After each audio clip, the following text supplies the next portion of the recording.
오늘 우리에게 주시는 하나님 말씀은 신약성경 요한복음 2장 1절에서 11절까지 말씀, 신약성경 144쪽입니다. 요한복음 2장 1절 말씀부터 11절 말씀까지 이제 받들어 봉독해 올리겠습니다. 사흘째 되던 날 갈릴리 가나 혼례가 있어 예수의 어머니도 거기 계시고 예수와 그 제자들도 혼례의 청함을 받았더니 포도주가 떨어진지라 예수의 어머니가 예수에게 이르되 저희에게 포도주가 없다 하니 예수께서 이르시되 여자여 나와 무슨 상관이 있나이까 내 때가 아직 이르지 아니하였나이다. 그의 어머니가 하인들에게 이르되 너에게 무슨 말씀을 하시든지 그대로라 하니라. 거기에 유대인의 정결의식을 따라 두세 통 드는 돌 항아리 6이 놓였는지라. 예수께서 그들에게 이르시되 항아리에 물을 채우라 하신즉 아귀까지 채우니 이제는 떠서 연회장에 갖다 주라 하심에 갖다 주었더니 연회장은 물로 된 포도주를 맛보고도 어디서 났는지 알지 못하되 물떠온 하인들은 알더라. 연회장이 신랑을 불러 말하되 사람마다 먼저 좋은 포도주를 내고 취한 후에 낮은 것을 내거늘 그대는 지금까지 좋은 포도주를 두었도다 하니라. 예수께서 이 첫 표적을 갈릴리 가나에서 행하여 그의 영광을 나타내심에 제자들이 그를 믿으니라. 아멘.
아멘. 할렐루야.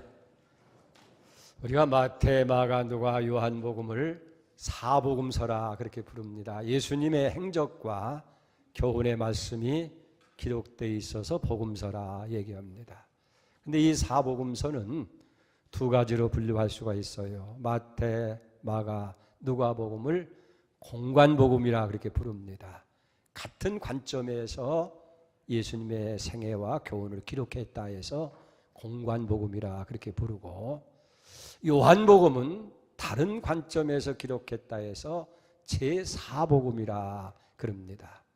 좀 수준 높은 그런 진리를 말씀하고 있고 우리 성도들에게 참된 안식을 주는 그런 책이 요한복음입니다.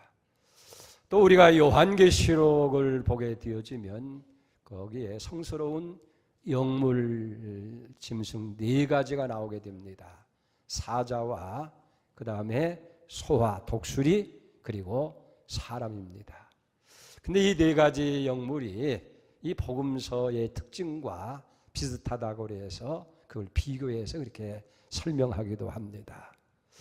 원래 이 마태복음은 유대인들을 대상으로 해서 이 성서가 기록이 되어집니다. 그렇기 때문에 이 마태복음을 갖서 사자복음이라 그럽니다. 사자는 동물의 왕이고 권위가 있어요. 그래서 마태복음에서 기록하는 예수님의 모습은 능력 있고 권위 있게 구약의 율법을 해석하고 귀신을 내어 쫓고 권능을 행하는 권세 있는 왕, 메시아시다 하는 것을 여기에 말씀하고 있습니다. 거기에 비해서 마가복음은 이제 소복음이라고 그래요. 이 로마인들을 대상으로 해서 마가복음이 기록됐는데 소는 뭡니까? 우리 인간을 위해서 희생하는 동물이에요. 죽어서까지 가죽과 뼈를 다 남겨줍니다. 그렇기 때문에 예수님은 우리를 위해서 희생하시러 오신 분, 마지막 생명까지 주시는 분. 그래서 인자는 섬김을 받으러 온 것이 아니라 섬기려 하고 많은 사람을 위해서 생명을 준다. 마가복음은 소복음이라 그럽니다. 누가복음은 사람복음이라고 그래요. 주로 이것은 헬라인들을 위해서 기록하게 됩니다. 예수님의 모습을 그저 소외되고 병들고 가난한 사람들을 돌보는 사랑하고 인격적인 예수님의 모습을 그리는 것이 누가복음, 그래서 사람복음이라 그럽니다. 오늘 우리가 다루고 있는 이 요한복음을 가리켜서 독수리복음, 이번 이방인들을 향해서 기록한 책이에요.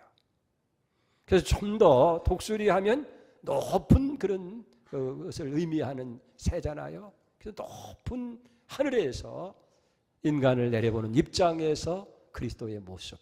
그래서 요한복음에서 그리는 예수 그리스도의 모습은 이분이 참된 하나님의 아들 되심. 다시 말해서 예수 그리스도는 하나님이시다. 이 수준 높은 진리를 보여주는 책으로 있는 걸 봅니다. 이렇게 요한복음은 다른 세 복음과 다른 특징을 가지고 있게 되어지는데 주로 보면 첫째는 예수님의 어떤 행적보다는 예수님이 말씀하신 교훈, 그 말씀에 더 초점을 주어서 이 요한복음을 기록하고 있습니다. 그래서 예를 든다고 한다면 다른 복음에 다 기록된 예수님의 생애라든지 세례를 받은 일이라든지 겟세마네 동산에서 기도한 일이라든지 승천하는 그런 일들이 기록되지 않았어요. 두 번째로 어떤 사건에 대해서 이 요한복음은 해설이 더 많습니다. 좀 쉽게 얘기한다고 하면 예수님께서 요한복음 2장에 보면 이제 성전 청소를 깨끗게 하잖아요. 무슨 권세로 그런 일을 하느냐고 할 때에 예수님이 이 성전을 헐라 내가 3일 만에 다시 세우리라. 그때 유대인들이 46년을 걸려서 세운 성전인데 내가 어떻게 3일 만에 이것을 세우려고 하느냐. 그때 요한은 해설을 해요. 이건 자기 육체를 가리키는 것이고 당신이 죽었다가 3일 만에 다시 부활하실 것을 말씀하심이라. 나중에 예수님이 죽은 자 가운데서 부활했을 때에 제자들이 그걸 깨닫고 알더라고 그렇게 기록하고 있는 것을 보게 됩니다. 또 하나는 뭐냐면 다른 복음서는 주로 예수님께서 갈릴리 지방에서 행하신 일들을 기록하고 있는데 반해서 요한은 예루살렘을 중심으로 해서 예수님께서 행하신 일들을 기록하고 있고 또 좀 더 지체 높은 사람들과의 관계를 이야기를 합니다. 니고데모라든지 아리마대 요셉이라든지 헬라인들이 예수님을 이렇게 만나는 모습, 그렇게 기록하고 있어요.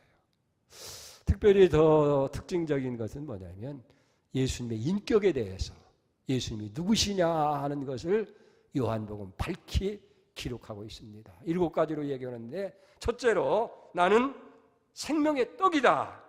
요한복음 6장 35절 하면 예수께서 이르시되 내가 곧 생명의 떡이니 내게 오는 자는 결코 줄이지 아니하리라. 나는 세상의 빛이다. 요한복음 8장 12절에 보면 예수께서 말씀하여 이르시되 나는 세상의 빛이니 나를 따르는 자는 어둠에 다니지 아니하고 생명의 빛을 얻으리라. 나는 양의 문이라. 요한복음 10장 7절에 보면 예수께서 이르시되 내가 진실로 진실로 너희에게 문하노니 나는 양의 문이라. 나는 선한 목자다. 요한복음 10장 11절에 보면 나는 선한 목자라. 선한 목자는 양들을 위해서 목숨을 버리거니와. 나는 부활이요 생명이다. 요한복음 11장 25절에 보면 예수께서 이르시되 나는 부활이요 생명이니 나를 믿는 자는 죽어도 살겠고 살아서 믿는 자는 영원히 죽지 아니하리라. 또 나는 길이요 진리요 생명이다. 요한복음 14장 6절에 보면 예수께서 이르시되 내가 곧 길이요 진리요 생명이니 나로 말미암지 않고는 아버지께로 올 자가 없느니라. 또 예수님은 나는 참 포도나무다. 요한복음 15장 5절에 보면 나는 포도나무여 너희는 가지라. 그가 내 안에 내가 그 안에 거하면 사람이 열매를 많이 맺나니 나를 떠나서는 너희가 아무것도 할 수 없습니다. 이렇게 요한복음은 예수님의 신성, 예수님이 하나님이시다 하는 것을 더 말씀을 하고 있는 것을 보게 됩니다. 그래서 다른 복음서에 비해서 이 요한복음은 정말 예수님이 이스라엘 백성들이 기다리던, 온 인류가 기다리는 하나님의 아들 메시아라고 하는 사실을 그렇게 말씀하고 있는 것을 보게 되어집니다. 이번 우리 가을 부흥, 새벽 부흥회를 통해서 이 요한복음에는 7가지 이적만을 기록하고 있어요. 그래서 오늘 본문의 말씀은 그 7가지 이적 가운데서 첫 번째 이적의 표적에 대한 것을 오늘 함께 나누면서 은혜의 시간을 갖기를 원합니다. 오늘 11절을 보세요. 예수께서 처음 표적을 갈릴리 가나에서 행하여 그 영광을 나타내심에 제자들이 그를 믿으니라. 이 표적이라고 하는 말을 요한복음에서만 사용하고 있어요. 다른 복음에서는 이적이라든지 권능이라든지 능력이라는 말을 사용하는데 요한은 예수님이 행한 이 기적을 표적이라. 그러면 표적이라는 말의 의미는 뭐냐? 그것은 역사적인 사건은 사건 그대로 역사적이면서 겉으로 드러나는 이적의 의미보다는 그 표적 속에 담겨진 내용, 의미를 드러나고자 할 때에 그걸 표적이라 그렇게 이야기를 하게 되어집니다. 다시 말하면 예수님이 행하신 그 이적 사건을 통해서 무언가 우리에게 교훈하시고 말씀하시려고 하는 메시지가 거기 담겨져 있다 하는 거예요. 오늘 본문의 말씀 우리가 잘 아는 대로 예수님이 물이 변해서 포도주가 되게 하시는 사건이 기록되어 있어요. 과연 그렇다고 한다면 단순히 물이 변해서 포도주는 놀라운 기적을 행했다는 그것보다는 그런 기적을 통해서 예수님께서 우리에게 교훈하시고 말씀하시려고 하는 메시지가 뭐냐는 거예요. 가령 우리가 누구에게 말을 하려고 할 때에 그냥 횡성춘을 말하는 것이 아니라 목적이 있어서 얘기하는 거 아니에요? 마찬가지로 예수님께서 이런 기적을 행하는 것도 분명한 목적이 있어서 그렇다 하는 거예요. 그러면 물을 변해서 포도주가 되게 하는 그 근본적인 목적이 뭐냐? 그런 기적을 행하는 목적이 뭐냐? 그 해답이 11절에 말씀한 대로 예수 그리스도가 메시아인 것, 하나님의 아들 메시아인 것을 제자들로 하여금 믿게 하기 위해서 기적을 행하게 하셨다 하는 거예요. 단순히 잔치집에 포도주가 떨어져서 안타까워서 도와줬다는 그런 의미보다는 제자들로 하여금 예수님이 진정한 메시아인 것을 믿게 하기 위해서 그 이적이 필요했다 하는 거예요. 우리가 요한복음 20장 30절 이하에 보면 예수님께서 제자 앞에서 이 책에 기록되지 아니한 다른 표적도 많이 행하셨으나 오직 이것을 기록함은 너희로 예수께서 하나님의 아들 그리스도이심을 믿게 하려 하며 너희가 믿고 그를 힘입어 생명을 얻게 하려 함이라고 그렇게 말씀하고 있는 걸 봅니다. 그러니까 예수님이 요한은 이런 많은 표적을 행했는데 이유는 두 가지다. 하나는 그 예수가 하나님의 아들이신 것을 믿게 하고 그를 믿어서 생명을 얻게 하는데 목적이 있다. 그렇게 말씀하고 있는 것을 보게 됩니다. 그래서 오늘 우리 변에서 포도주가 되게 하는 이 첫 번째 표적을 통해서 우리는 몇 가지 알아야 할 일이 있어요. 자, 잔치집에 포도주가 떨어졌어요. 그랬더니 예수님의 어머니 마리아가 즉시 예수님 앞에 그 포도주가 없다고 하는 사실을 알고 있다 하는 거예요. 유대 사람들은 유목민입니다. 그래서 저들의 주식은 양고기가 되어지고 음료로 포도주를 쓰는 거예요. 그러니까 포도주는 아주 중요한 음식 중에 하나인 거예요. 그런데 이 중요한 잔치집에 중요한 음료인 포도주가 떨어졌을 때에 이 잔치집 주인이 얼마나 당황하고 낭패가 됐겠느냐 하는 거예요. 우리가 상식적으로 보면 사실 잔치집에는 손님이 올 예상보다 더 넉넉하게 음식을 준비해요. 혹시 모자라면 안 되니까 예정하고 초청한 손님보다도 더 많은 분이 오면 그분들에게 다 먹일 수 있도록 그저 여분을 더 하는 것이 상식인데 여기 잔치 도중에 포도주가 떨어졌다 하는 것 어찌 보면 아마 손님이 예정보다 초청한 사람보다 더 많이 온 것이 아니겠는가. 그러나 성경은 그런 데에 대해서는 이런 얘기가 없기 때문에 왜 포도주가 모자랐는지 손님이 많이 왔는지 적게 준비했는지 그런 거에 대해서는 기록되어지지 않습니다. 여기서 중요한 것은 이 사실을 알게 된 예수님의 어머니가 즉시로 그 사정을 예수님께 알렸다 하는 것, 이 중요하다 하는 얘기예요. 여러분, 이 사건을 통해서 우리에게 말씀하시려고 하는 교훈이 뭐예요? 우리의 삶 가운데 어떤 어려운 문제가 있다든지 사건이 일어났을 때 즉시 예수님께 알아야 된다고요. 그래서 예수님의 도움을 요청해야 된다 하는 얘기예요. 어떻게 보면 이 잔치집에 포도주가 모자라는 것, 손님으로 간 예수님이나 그 어머니 마리아에게 있어서는 사사로운 것인지 몰라요. 그저 안 됐구나 그런 정도로 끝날 수 있는 것인데 그 사사로운 것을 가지고 예수님께 의논하고 예수님께 아뢰었다는 것이 중요한 거예요. 그래서 성경은 무슨 구원의 문제라든지 인생의 중요한 철학의 문제라든지 이런 것만을 굉장한 진리만을 다루는 것이 아니라 우리의 사사로운 것까지 다 다루고 있다는 거예요. 그렇기 때문에 중요한 것은 이건 중요하고 이건 크니까 기도해야 할 것이고 이건 뭐 사사로운 것이니까 그냥 넘어가자. 여러분 그게 아니고 매일 매순간마다 우리가 사사롭게 여기는 적은 일까지라도 주님께 아뢰는 자가 되어야 돼요. 그래서 중요한 것은 여러분 늘 마음속에 묻는 것이 정말 내가 믿고 있는 예수님이 내 주님이 되시는지 정말 내 인생에서 주인으로 내가 그렇게 여기고 살아가는지 여러분 어때요? 필요할 때만 주님 주님 하고 살아갈 때는 그저 주님이 필요 없는 자처럼 그렇게 사는 것이 아니라 매 순간마다 예수님 당신은 나의 주님입니다. 그래서 그분을 의지하고 그분에게 묻고 그분의 도움을 요청하는 그런 삶이 필요하다. 마리아에게서 어찌 보면 사사로운 것인지 모르지만은 먼저 주님께 아뢰었다 하는 것이 중요한 거예요. 오늘 늘 그런 삶이 여러분들 있기를 바랍니다. 그럼 삶이 바뀌고 변화되는 거예요.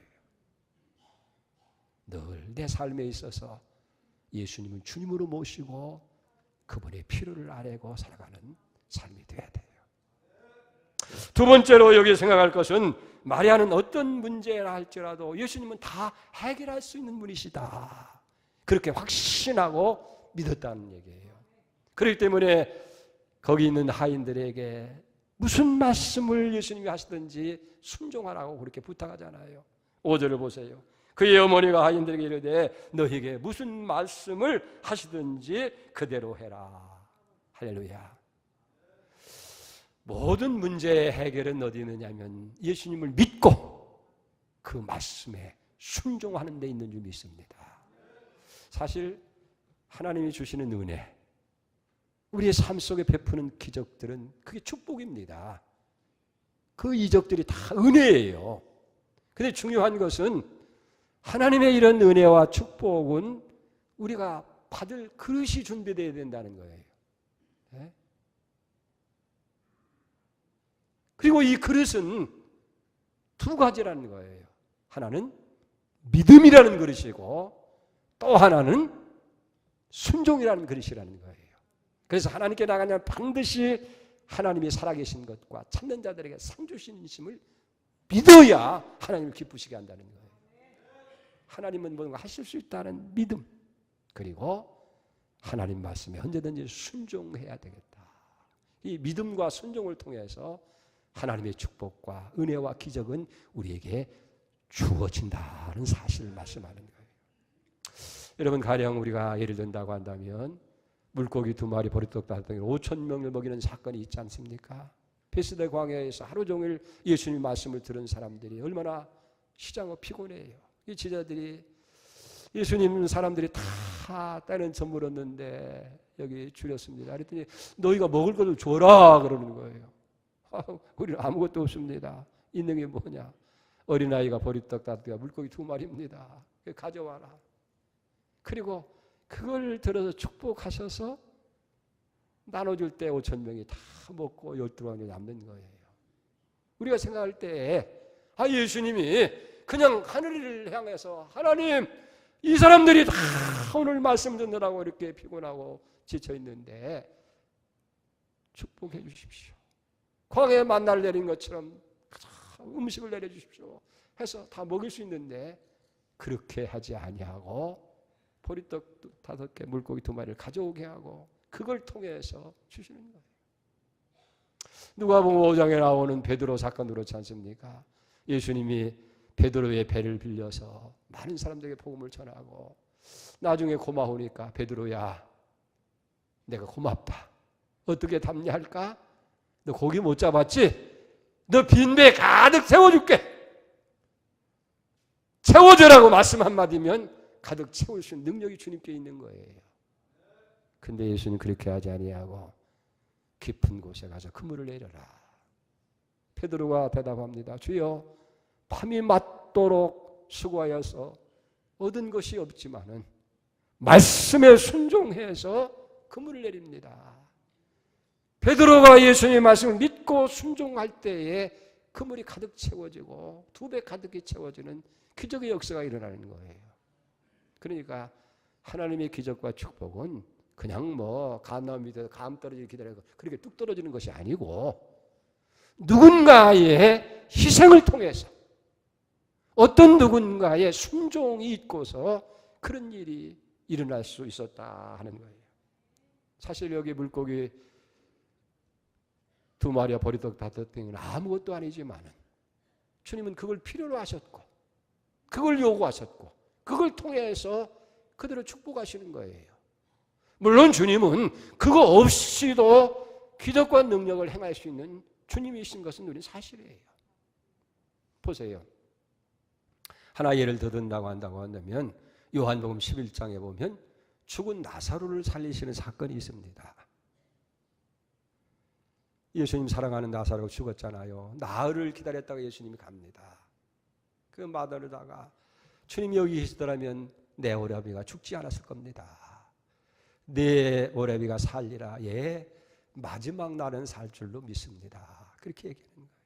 그리고 무덤에 가서 예수님이 정말 눈물을 흘리는 거예요. 얼마나 사랑했는지를 아는 거 아닙니까? 그렇다고 한다면 예수님께서 그 나사로를 살릴 때에 그냥 무덤을 향해 나사로야 나오라고 소리만 질러도 나사로가 갑자기 막 땅에 지진이 일어나고 돌문을 나사로가 박차고 막 꽝 소리와 더불어서 아마 나사로가 나왔다고 한다면 얼마나 극적이고 얼마나 예수님의 능력이 크게 빛날 거예요. 주님 그렇게 하지 않았잖아요. 마르다에게 마르다야 이 돌을 옮겨라. 돌을 옮겨라. 그때 마르다가 주여 죽은 지 나흘이나 됐습니다. 벌써 냄새가 납니다. 예수님 말씀하잖아요. 내 말이 하나님을 믿으면 영광을 보리라 하지 않았느냐. 그 마르다가 믿습니다. 순종하고 돌을 옮겨놓을 때에 예수님께서 그 무덤을 향해서 나사로야 나오라 하니까 죽은 나사로가 살아서 나오는 역사가 일어나게 된 줄 믿습니다. 그래요. 믿음이 있고 순종이 있고서 이런 역사가 가능했다 하는 사실입니다. 오늘 여기 마리아에게 그런 믿음이 있는 거예요. 예수님이 모든 거 할 수 있다. 그리고 하인들에게 무슨 말씀을 하시든지 그대로 순종해라.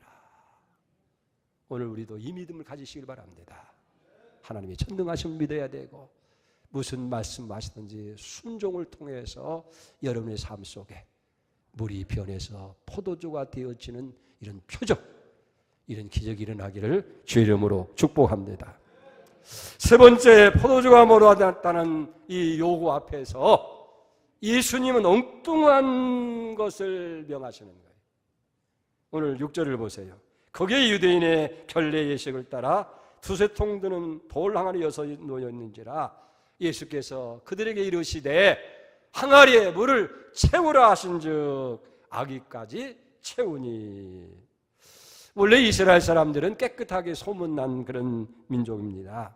그런데 이 깨끗게 한다고 하는 것은 위생의 청결을 넘어서 좀 더 종교적인 의식으로 하나님 앞에서 성별된 성결함을 의미하게 되어지는 거예요. 대개 유대인들의 집 앞에는 항아리에 물을 가득 채워놓습니다.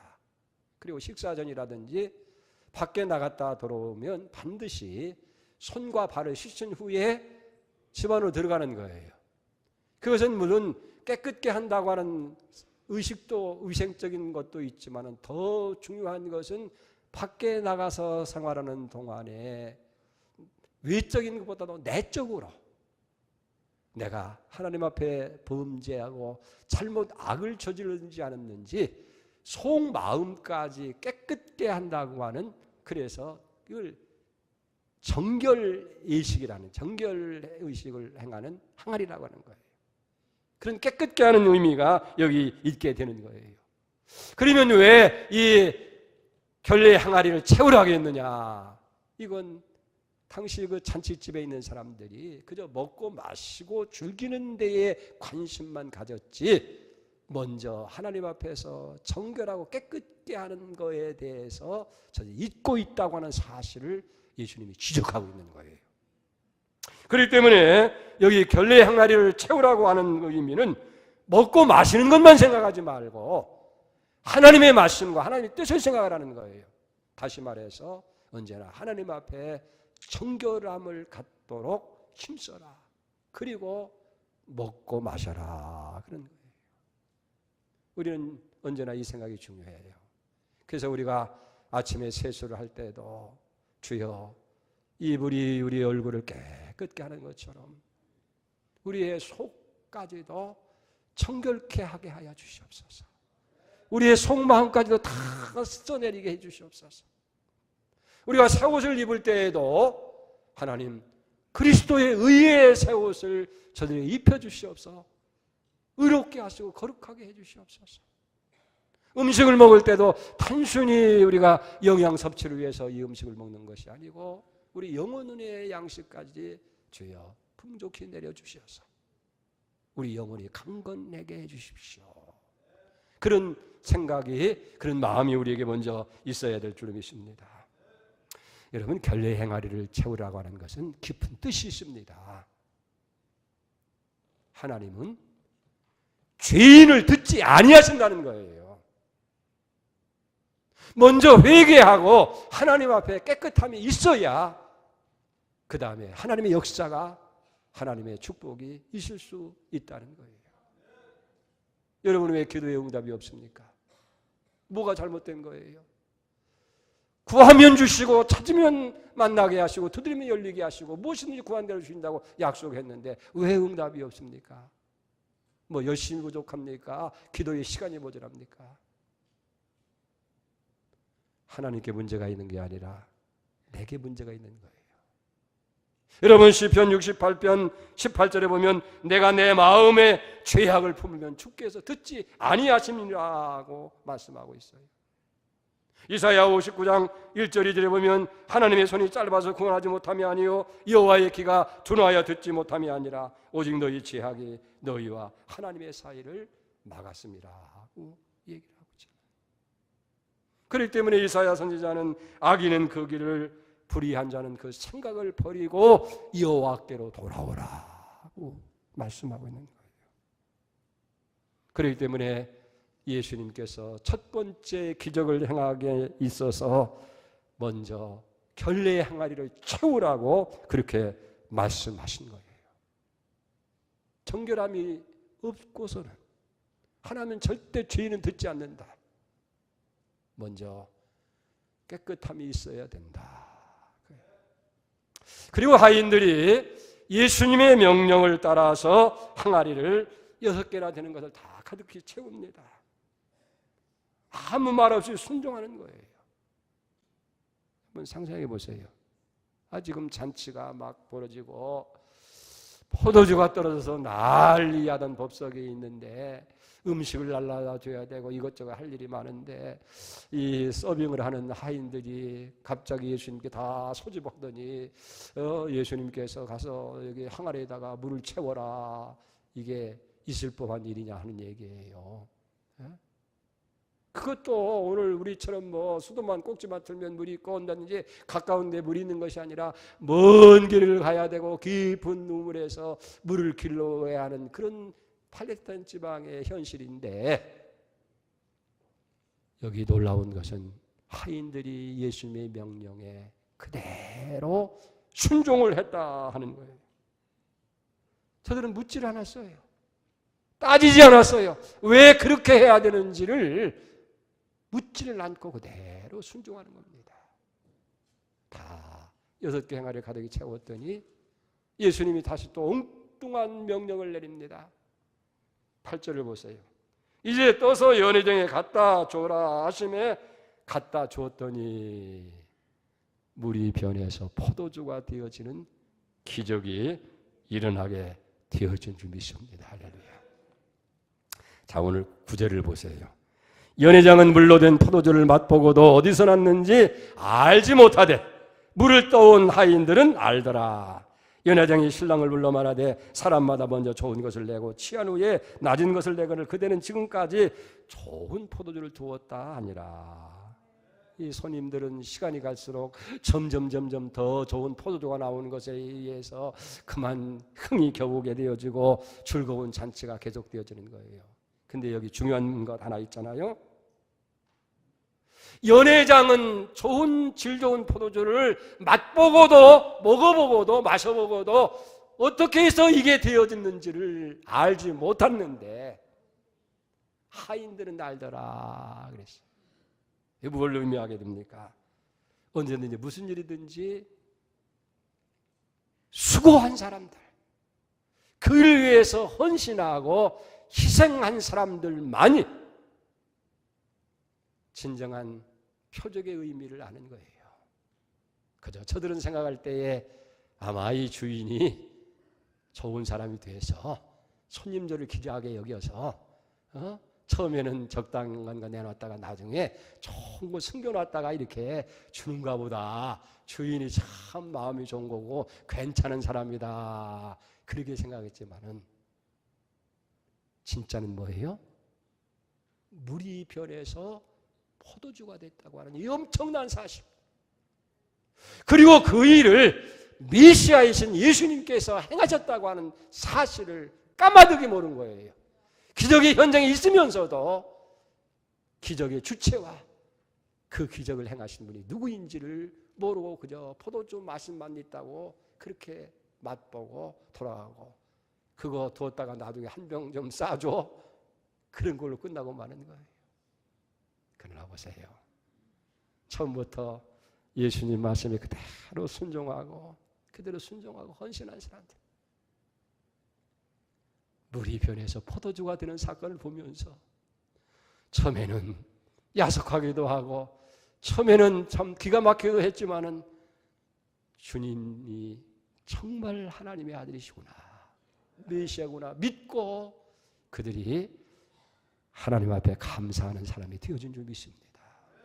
오늘 그래요. 교회 안에도 그저 겉핥기 식으로 교회가 이렇게 했다는가 보다, 그저 시설이 좋다 뭐다 그래가지고 여러분들이 즐기고 들어가는 것이 아니고 정말 이를 위해서 눈물 흘려 헌신하고 기도한 사람들 많이, 물이 변해서 포도주가 되는 기적을 본 것처럼 그런 감격, 그런 축복 누리게 될 줄로 믿습니다.